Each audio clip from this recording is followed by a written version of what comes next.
하나님의 말씀 누가복음 11장입니다. 누가복음 11장 27절, 28절 두 절입니다.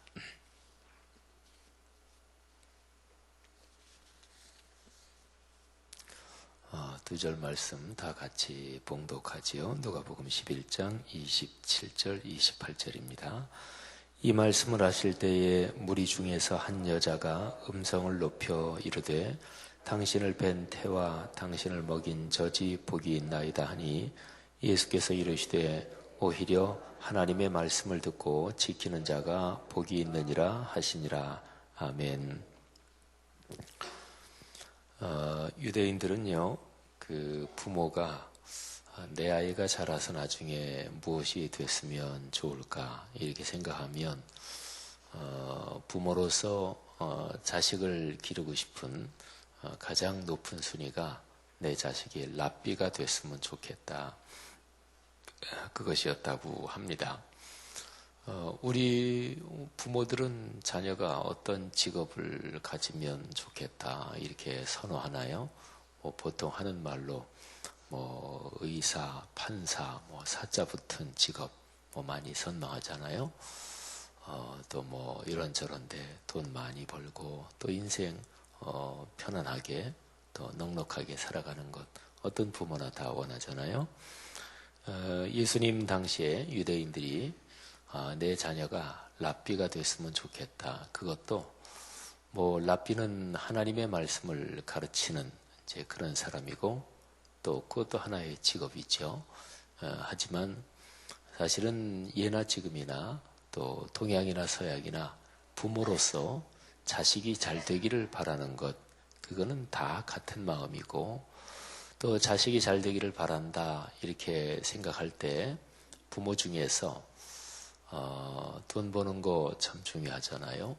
또 의미 있게 사는 거 중요하고, 근데 둘 중에서 돈 버는 것도 중요하지만 의미 있게 사는 게 더 중요하다. 돈은 좀 못 벌어도 괜찮다. 이렇게 생각하는 부모는 사실은 그렇게 많지는 않은 것 같아요. 내 자녀가 경제적으로 넉넉하게 이렇게 살기를 원하는 마음이 이거는 혈통적인 본능적인 사랑으로 그거는 당연하다. 어떤 면에서는 그렇게도 볼 수 있는 것 같아요. 어쨌든 그래서 그 당시에 부모들은 자기 어린아이의 손을 잡고 랍비의 말씀을 들으면서 또는 랍비를 보면서 얘야, 너는 나중에 자라면 저분 같은 랍비가 돼야 한다. 이렇게도 얘기했다고 그래요. 예수님은 정식 율법 교육을 받은 그런 랍비는 아닙니다. 그러니까 정식 어떤 랍비 교육을 받아가지고 그래서 말씀을 가르친 건 아니에요. 하지만 예수님의 인기가 상당히 높고 그랬을 즈음부터는 아마 그 당시에 부모들이 그런 것처럼 부모들이 예수님을 자기 아이도 저렇게 말씀을 잘 가르치고 그랬으면 좋겠다, 이런 선망도 가졌을 것입니다. 사람들이 이제 어린아이를 예수님한테 축복 기도를 받게 하고 싶어서 예수님께 데리고 왔는데 제자들이 어린아이가 오는 것을 막았다. 이런 구절도 성경에 있죠. 그런 구절도 그런 배경 이렇게 생각하면 좀 더 이해가 쉽게 되실 것입니다. 근데 예수님께서 말씀을 가르치고 계실 때 어느 날은 말씀을 듣던 여인 중에 한 사람이 오늘 27절에 보니까 음성을 높여서 말했습니다. 그 얘기는 큰 소리로 얘기했다는 거죠. 그러니까 말씀을 듣다가 감동을 크게 받았습니다. 우리도 신앙생활 하면서 설교를 들으면서 또는 내가 성경을 읽거나 묵상하거나 할 때 아주 특별히 감동이 크게 오는 경우가 있잖아요. 근데 이 여인이 그랬던 모양이죠. 예수님이 말씀을 가르치시고 그리고 듣는 사람 중에 있었는데, 야, 저분이 진짜 말씀을 잘 가르친다, 이렇게 감동이 돼서, 근데 이제 이 여인 생각이, 야, 저런 아들을 둔 어머니는 얼마나 행복한 사람일까, 이 생각이 든 거예요. 오늘 여기 성경 말씀에 당신을 뵌 태와 당신을 먹인 젖이 복이 있나이다. 이 얘기는 당신의 어머니는 얼마나 복 있는 사람입니까? 이런 뜻이에요. 이거를 좀 더 그냥 우리가 쉽게 우리네 삶에서 와닿을 수 있게 좀 표현을 해본다면 당신 같은 아들을 둔 엄마는 얼마나 행복합니까? 이런 것이고 더 다른 표현으로 하면 자, 네 집 아들인지 진짜 잘났다. 뭐 이런 거예요. 우리 부모로서 뭐 다 그런 거잖아요. 내 자식이 참 뛰어나고 빼어나고 잘났으면 좋겠다. 이게 부모의 소망이잖아요. 이 여인의 말을 너무나 그런 식으로 표현하면 이 여인의 말을 조금 낮춰서 평가하게 될 수도 있겠지만 하여튼 쉽게 표현하면 그런 거죠. 네 집 아들인지 진짜 참 아주 잘났고 훌륭하다. 이런 거죠. 27절 말씀이 이해가 되시죠? 물론 이 여인은 예수님의 말씀에 은혜를 받았고 또 말씀을 깊이 깨달았다. 뭐 이렇게 볼 수 있겠죠. 근데 예수님께서 이 여인의 말에 대해서 대답하시는 말씀이 이게 아주 의미가 깊습니다. 그 여인이 예수님의 육신의 모친 마리아를 복된 여인이다, 복된 사람이다 이렇게 얘기하잖아요. 뭐 누가 자기 어머니를 당신 어머니는 참 복된 여인입니다, 복된 사람입니다 이렇게 얘기하는데 뭐 기분 나빠할 사람은 아무도 없겠죠. 근데 예수님은 이 여인의 말을 100% 다 인정하고 감사합니다 이렇게 대답하지 않습니다. 예수님의 대답을 보세요. 오히려 하나님의 말씀을 듣고 지키는 자가 복이 있느니라. 근데 예수님 말씀은 이 여인의 얘기를 부정한 것일까요? 당신이 내 어머니가 복이 있는 여인이라고 말하지만 그 오해네요. 틀렸네요. 이렇게 얘기하는 것은 아닙니다. 일단은 그 여인의 얘기를 맞다고 인정을 합니다. 그런데 100% 인정하는 건 아니에요. 그러니까 그 여인의 말을 다른 한편으로 교정해 줍니다. 그 여인의 생각이나 뭐가 좀 잘못된 점이 있어서 그래서 그거를 한편으로 교정해 줍니다. 그 말 뜻이 28절에 오히려 요 단어입니다. 그러니까 오히려 요 말은요, 그 헬라어 원어로 보면 맞다고 얘기를 하는 거예요. 한편으로는. 근데 또 한편으로는 다 맞는 건 아니다. 이런 점에서는 좀 이게 고쳐야 된다. 이런 두 가지 표현을 다 담고 있는 것입니다. 오히려 하나님의 말씀을 듣고 지키는 자가 복이 있다. 그러니까요, 하나님의 말씀을 듣고 지킨다. 이게 복 중에서 가장 핵심적인 복이다. 이런 얘기죠. 자, 보십시오. 당신의 어머니가 당신처럼 훌륭한 아들을 뒀으니까 참 행복하겠습니다. 이렇게 얘기를 했단 말이에요. 그러니까 이 여인이 본 행복은 뭐냐면 예수님의 말씀에 은혜도 받았어요. 또 예수님의 말씀을 깨닫고 자신도 큰 기쁨을 얻었어요. 그러면서 생각하기를 저분의 어머니는 얼마나 행복할까 이런 거죠. 그러니까 이 여인이 본 행복은 혈통적인, 말하자면 말씀의 은혜를 받긴 받았지만 근데 부모, 자녀 이 혈통으로 흐르는 그걸 보면서 저 사람 엄마는 참 행복한 여자겠다 이렇게 생각을 한 거죠. 혈통이 중요하죠. 사람이 살면서 혈통하고 무관하게 살 사람은 아무도 없습니다. 뭐 부모, 자녀, 또 이제 나를 중심으로 바라본 위로 부모요, 밑으로 내 자녀요, 또 한 대 더 내려가면 내 손자, 손녀들 이런 혈통에서 뭐 난 그런 혈통 상관없다 이러면 안 되는 거죠. 그건 좋지 않은 거죠. 내 부모를 공경하라. 이거는 하나님의 10계명 중에 나오는 명령이니까 아주 중대한 명령이죠. 또 자녀를 잘 기르고 자녀에게 신앙을 잘 이어지게 하는 것도 성경의 가장 근본적인 명령입니다. 적어도 우리가 세상을 살면서 내가 세상을 떠나기 전까지 내가 살아있을 때 내가 보는 후손들, 그들에게 신앙이 잘 전승되도록 애쓰는 것은 하나님의 지엄한 명령입니다. 손주 보시고 또 증손주 보시는 분들도 계시고 고손 보시는 분은 드물겠지만 어쨌든 내가 세상에 사는 동안 내가 보는 후손들에게 하나님의 신앙을 잘 전해줄 수 있도록 애를 써야 되는 거죠. 근데 한편으로 보면 보통 세상 사람들이 다 가족, 부모, 자녀 이런 끈에 매여서 그래서 우리 사회에도 보면은 공적인 거를 그런 사적인 거에 휘둘리게 되는 이런 경우가 종종 있습니다. 그래서 어떤 사람이 공직에서 또는 공직이 아니더라도 그 사람이 사는 삶의 모습이나 이런저런 거를 볼 때 일을 잘하고 또 훌륭하신 분이 계시잖아요. 근데 그 사람이 자기가 맡은 일을 위해서 거기에 사적인 것을 개입시키지 않는다.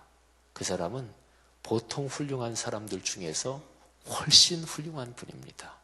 사적인 것을 개입시키지 않는다. 그러니까 공과 사를 잘 구분한다. 예를 들어서 뭐 교회에서 직분 맡았을 때도 마찬가지예요. 예를 들어서 아이고 뭐 각 남녀전도회나 또는 뭐 이런저런 각 부서기관에서 내가 싫어하는 사람이 뭐 회장이 됐다, 총무가 됐다 그러면 아유 나 저 사람 총무 활동하는 난 안 나가. 이런 사람은 신앙이 별로 안 좋은 거예요. 교회 생활 열심히 한다 그래도. 왜냐하면 공과 사를 구분하지 않잖아요. 그러니까 내가 좋다, 싫다 그게 기준이잖아요. 이런 거를 잘 깨닫지 못하면 30년, 40년 신앙생활에도 늘 신앙이 어린애 같습니다. 나이가 60, 70대도 교회에서 싸우는 것 똑같고 삐지는 것 똑같고 그렇습니다.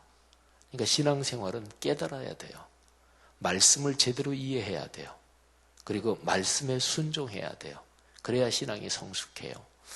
어쨌든요, 뭐 회사도 마찬가지죠.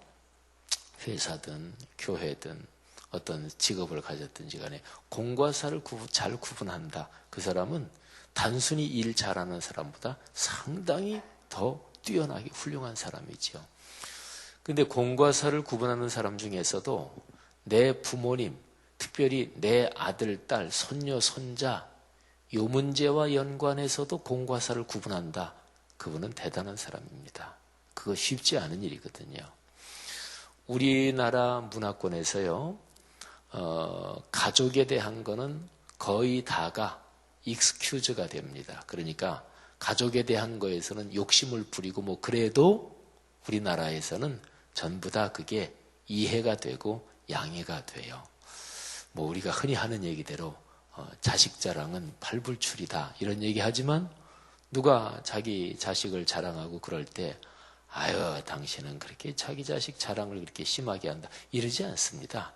그냥 아이고 저 사람이 자식 잘 된 것 때문에 좋아서 어쩔 줄 모르네 속으로는 생각해도 아유 그러냐고 참 축하한다고 이러는 게 일반적인 예의죠. 또 당연히 그래야 되는 거고 사람이 자기 자식이 잘 될 때는 표정 관리가 안 되고 또 이거에 대해서 다른 사람한테 자기의 정서적인 관리가 안 되는 게 어떻게 보면 정상입니다. 내 손녀 손자가 뭐 예를 들어서 무슨 시험에 붙었고 또는 상을 받아왔고 근데 할아버지 할머니로서 거기에 대해서 다 그거를 알고 나서 일주일, 2주일 가도 전혀 다른 사람에게 한마디도 얘기도 안 한다. 경로당 가서도 얘기 안 한다. 교회 와서도 전혀 얘기 안 한다. 그러면 그건 어쩌면 할머니, 할아버지로서 잘못된 걸지도 몰라요. 뭐 저는 아직 손녀, 손자가 없습니다만은 가끔 이제 이렇게 제 나이 비슷한 연배되는 사람들 중에서 자녀들 결혼해서 손녀, 손자 본 제 나이 또래들 뭐 많이 있죠. 그런 사람 보면 손녀, 손자 보면 진짜 사람이 너무너무 좋아 죽겠다. 그렇게 될 것 같다. 그런 심정도 가요. 그러니까 내 손녀 손자가 잘 돼 굉장히 좋은 일이 생겼는데 그거를 다른 사람한테 한마디도 자랑을 안 한다. 그거는 할아버지 할머니가 아닐 수도 있고 아니면 진짜 그 사람은 대단한 사람이다. 이렇게도 볼 수 있습니다. 그래서 우리나라에서는 뭐 고위공직자들, 뭐 대통령 지낸 분들부터 시작해가지고 고위공직자들도 지금 또 국무총리 후보자 청문회를 뭐 오늘부터인가 뭐 한다, 내일부터인가 뭐 그러죠. 근데 우리나라 고위공직자들 모두가 단골 메뉴가 뭐냐면 자식 군면제 또는 본인 군면제 이건데, 근데 우리나라 보통 보면은 고위공직자 중에서 군대 안 갔다 온 비율이 일반 국민에 비해서 훨씬 높아요. 그러면 고위공직자들은 열심히 책상에 앉아서 공부만 하느라고 몸이 되게 약한 사람들인가? 그건 아니죠. 그러니까 우리나라 사회를 우리가 살고 있어서 알지만 그 중에 다는 물론 아니겠지만 이렇게 저렇게 연줄이 있고 빽이 있어서 군대 어떻게 면제받고 그런 사람이 많은 거죠. 근데 대개가 이제 말하자면 자식 문제 때문에 사람은 누구나 다 아끼고 사랑하는 거예요. 그래서 자식 문제를 넘어설 수 있다. 이거는 보통 훌륭한 사람이 아니고 아주 대단한 사람이에요. 근데 우리나라 문화권에서는 가족, 친족, 자식 문제에 대해서 그렇게 엄격한 사람은 오히려 욕을 먹을 수도 있어요. 아유, 저 독한 사람이야? 이게 우리나라 문화고 우리나라 정서예요. 우리 한국 교계에도 부모가 어떤 교회 목사님인데 담임 목사인데 부모가 은퇴를 하면서 자식한테 그 교회 담임 목사직을 물려주는 경우가 있죠. 근데 그런 거는 그 담임 목사직 세습이 있죠. 그거는 보통 안 좋은 거다. 저는 목사로서 그거는 비성경적이다, 안 좋다 이렇게 생각을 합니다. 근데 우리나라에서 그렇게 세습되는 교회들이 꽤 있어요. 근데 그게 있는 이유는 신자들은 안 좋게 생각하는데 목사가 나는 꼭 내 아들한테 또는 내 사위한테 물려줘야 되겠다. 그래서 되는 게 아닙니다. 우리나라 문화에서 성도들이 거기에 대해서 다 용인을 하니까 그래요. 우리 교회에서는 제가 담임 목사니까 설교할 때 이런 얘기를 제가 몇 번 했던 것 같아요. 그래도 제 생각에 우리 교회 성도들한테 만일에 사회과학적인 방법으로 설문조사를 하면 우리 교회 성도들도 뭐 경우에 따라 그럴 수도 있지 뭐 이런 사람이 더 많을 거예요. 그러니까 세습을 용인한단 말이죠. 이게 우리나라 문화권입니다. 여러분 이렇게 보면은 27절 말씀에서 어떤 여인이 예수님한테 당신처럼 훌륭한 아드님 두신 그 어머니는 얼마나 행복한 여인입니까? 이렇게 얘기한 게 더 이해가 가고 그렇죠. 그런데 거기에 대해서 예수님께서 그 여인한테 당신 얘기가 틀린 건 아니지만 당신 얘기는 사실은 바로잡아야 될 점이 있습니다. 예수님이 이렇게 얘기하신 것도 새로운 눈으로 이해가 가죠. 뭐가 복입니까? 그러니까 예수님처럼 하나님의 말씀을 가르치는 아들을 둔 마리아라는 여인이 행복하지만 근데 그거는 혈통을 따라서 이게 행복의 중심이 아니라는 얘기예요. 하나님의 말씀을 듣고 지키는 사람이 복이 있다. 이게 행복의 중심이라는 거예요. 신앙생활을 내 자신의 누구랑 친하다, 안 친하다, 누구는 우리 조카다, 누구는 어떻다. 그러니까 나를 중심으로 생각하면 그건 신앙이 늘 거기 틀에서 벗어나지 못합니다. 신앙은 나 중심이 아니잖아요. 그죠? 하나님 중심으로 사는 게 신앙이잖아요. 그러니까 성경에서 아주 특별한 사건들을 생각해 보면 하나님은 이 혈통이나 혈육이나 나랑 친한 관계 이런 거를 넘어서서 하나님 나라의 공적인 거를 중심으로 삼아야 된다. 이런 가르침이 성경에 아주 중요한 사건들에 있어요. 하나님이 아브라함을 부르실 때 내 고향과 친척과 아버지의 집을 떠나라. 이렇게 말씀하시죠. 그죠? 그러니까 혈연과 지연을 넘어서야 된다. 제가 어제도 설교할 때 어제 설교하면서 경상도 사투리, 전라도 사투리, 서울 사투리, 평양 연변 사투리 이런 표현을 썼습니다만은 신앙이라는 것은 그런 거를 넘어서야 되는 거죠. 그리고 하나님께서 말이죠. 구약 성경 흐름을 쭉 보게 되면 언제나 하나님은 민족적인 혈통을 넘어서라고 말씀하십니다. 그런 아주 중요한 메시지가 요나서입니다. 니느웨는 이스라엘 민족을 지배하고 억압하는 그런 큰 나라의 수도인데, 근데 하나님이 요나한테 거기에 가서 심판의 말씀을 선포해라. 근데 요나가 가기 싫어해요. 사람들이 심판의 말씀을 듣고 은혜를 받아서 깨달으면 어떻게 하나? 이게 걱정이 되는 거예요. 왜? 듣고 깨달으면 그 사람들 회개할 거 아니겠어요? 회개하면 그 사람들 안 죽을 거 아니겠어요? 그 사람들 몽땅 죽어버려야 되는데, 이게 요나가 가진 마음이었어요. 요나는 선지자였습니다. 그러니까 이게 참 쉽지 않은 건데요. 일본을 아주 미워하는 사람들이 있는데 사실은 일본 사람을 미워하면 안 되죠. 그러니까 일본을 미워할 때 일본의 군국주의적, 제국주의적 사고를 미워해야지 일본 사람을 미워하면 안 돼요. 또 북한 김정일 집단, 김정은 집단 이런 거를 미워할 때 공산주의라는 비기독교적이고 또 반인륜적인 독재를 미워해야지 그쪽 사람들을 미워하면 안 돼요. 그런 거잖아요. 그러니까요, 신약 성경에 와서도 이제 우리가 지금 누가복음을 읽는데 요 앞으로 이렇게 보면 한 번은 예수님을 가족들이 찾아와요. 근데 예수님이 그렇게 말씀하십니다.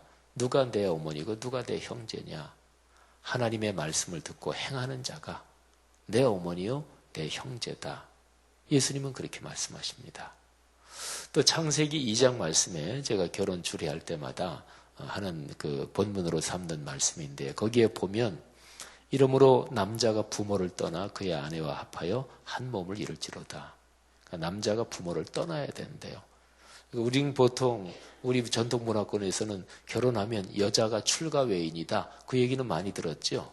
그리고 여자가 남자 집으로 시집으로 간다. 그래서 시집 간다 이러잖아요. 근데 성경의 메시지는 남자가 부모를 떠나. 그러니까 결혼하면 결혼해서도 내 아들이고 결혼해서도 그거는 비성경적인 거예요. 결혼하면 그 둘의 가정은 독립적인 거예요. 그 굉장히 센 말이죠. 그죠? 그러니까 이런 모든 얘기가 성경은 아주 본질적인 점에서 우리 인간의 본능적인 혈통을 넘어서야 된다. 이 메시지를 하는 거예요. 오늘 예수님은 말씀하십니다. 내 어머니 마리아가 복이 있는 여인인 거는 맞지만 그런데 더 중요한 것, 초점은 내 어머니, 나는 그 어머니 아들, 이게 초점이 아니다. 하나님의 말씀이 삶에서 작동되는 게 그게 복의 초점이다. 그러니까 내 어머니가 복이 있는 여인이려면 내 어머니가 말씀을 묵상해야지요. 내가 복이 있는 사람이려면 내가 말씀을 묵상하고 말씀이 삶에서 실천돼야 되는 거죠. 여러분 오늘 우리가 지금 11장 묵상하고 있는데 바로 10장 맨 마지막에 보면 예수님께서 마르다 마리아네 집에 가시잖아요. 마르다는 아무래도 맞이고 언니니까 예수님 뭐 좀 대접하느라고 분주하게 준비하는데 마리아는 예수님의 발치에 앉아서 말씀을 듣잖아요. 언니 마르다가 예수님한테 아유 주님 제 동생 좀 저 좀 일 좀 도와주라고 좀 혼 좀 내세요. 그런데 예수님이 아주 엉뚱하게 이렇게 말씀하십니다. 마리아는 이 좋은 편을 택하였으니 빼앗기지 않을 것이다. 여러분 이 말을 여러 가지로 해석할 수 있겠지만 어쨌든 오늘 우리가 봉독한 이 말씀하고 연관해서 묵상을 하면 하여튼 우리의 삶의 중심에 하나님의 말씀을 듣고 지키는 이게 중심에 있어야 합니다. 근데 예수님께서 세상을 떠나실 때 마지막으로 명령하신 그 명령도 그거지요. 내가 너희에게 분부한 모든 것을 가르쳐 지키게 하라. 성도 여러분들이요. 오늘 하루도 이 축복 가운데 사시기를 바랍니다. 이 복을 결코 뺏기지 마십시오. 또 새벽마다 나와서 하나님 앞에 예배하며 하루를 시작하는 여러분들이 귀하십니다. 하나님께서 여러분에게 말씀을 통한 축복이 평생 가문 대대로 이어지게 하실 줄 믿습니다. 하나님 아버지의 은혜를 감사합니다. 우리가 사람이기 때문에 살면서 이런저런 현실적인 끈들에 많이 매이지만 늘 우리의 삶에서는 예수 그리스도를 통해서 우리에게 주신 하나님의 말씀이 중심이게 하시고 그 말씀이 내 삶의 중심이 되고 내 아들, 딸 삶의 중심이 되고 내 아버지, 내 어머니의 삶의 중심이 되고 내 주변 사람들 삶의 중심이 되고 그래서 나와 가까운 사람들이 그저 끼리끼리 가까운 게 아니라 하나님의 거룩한 말씀을 중심으로 하는 신앙의 연대가 되게 하옵소서. 그래서 우리가 사는 세상에서 그런 거룩한 신앙의 연대가 계속해서 넓어지고 확장되게 축복해 주시옵소서. 오늘 이 새벽 예배 나온 모든 하나님의 사람들 오늘 하루 삶도 오늘 새벽에 묵상하고 또 듣고 깨달은 말씀이 복이 되게 하옵소서. 어려움은 해결되게 하시고 특별히 메르스 확산 때문에 많은 사람들이 걱정하고 있는데 하나님께서 긍휼을 베풀어 주시옵소서. 예수님 이름으로 축복하며 기도합니다. 아멘.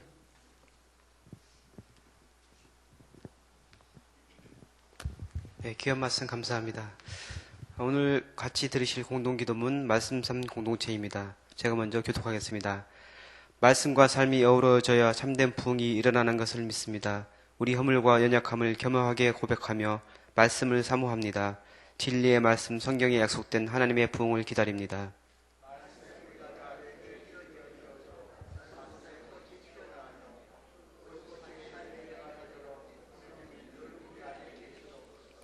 삼위일체 하나님의 임재와 현존으로 사랑의 음성을 들려 주옵소서. 주님, 우리 공동체의 비전을 굳센 믿음으로 거듭하여 선포합니다. 하나님 말씀의 거룩한 리더십으로 그리스도인의 삶과 세계를 변화시킨다. 아멘. 주기도문 하시겠습니다. 하늘에 계신 우리 아버지, 아버지의 이름을 거룩하게 하시며 아버지의 나라가 오게 하시며 아버지의 뜻이 하늘에서와 같이 땅에서도 이루어지게 하소서. 오늘 우리에게 일용할 양식을 주시고 우리가 우리에게 잘못한 사람을 용서하여 준 것 같이 우리 죄를 용서하여 주시고 우리를 시험에 빠지지 않게 하시고 악에서 구하소서. 나라와 권능과 영광이 영원히 아버지의 것입니다. 아멘. 기도 제목 나누겠습니다. 지금 들은 말씀이 내 삶으로 이어지게 하옵소서. 이번 주 등록한 새가족들에게 평안을 주시고 잘 정착되게 하소서. 우리 교회가 예배 말씀 기도 선교에 열매 맺는 교회 되게 하소서. 6월 7월 교역자 직원 경건 훈련을 통해 말씀 묵상과 개인 경건에 열매가 있게 하소서. 전도 대상자들이 주님을 구주 삼고 성령으로 거듭나게 하옵소서. 메르스 바이러스로 인한 전염병 확산을 막아주시고 국민들에게 평안을 주소서. 같이 기도하시고 또한 여러분 가지고 나오신 기도의 소원 주님께 아뢰신 후에 자유롭게 들어가시기 바랍니다. 기도하겠습니다.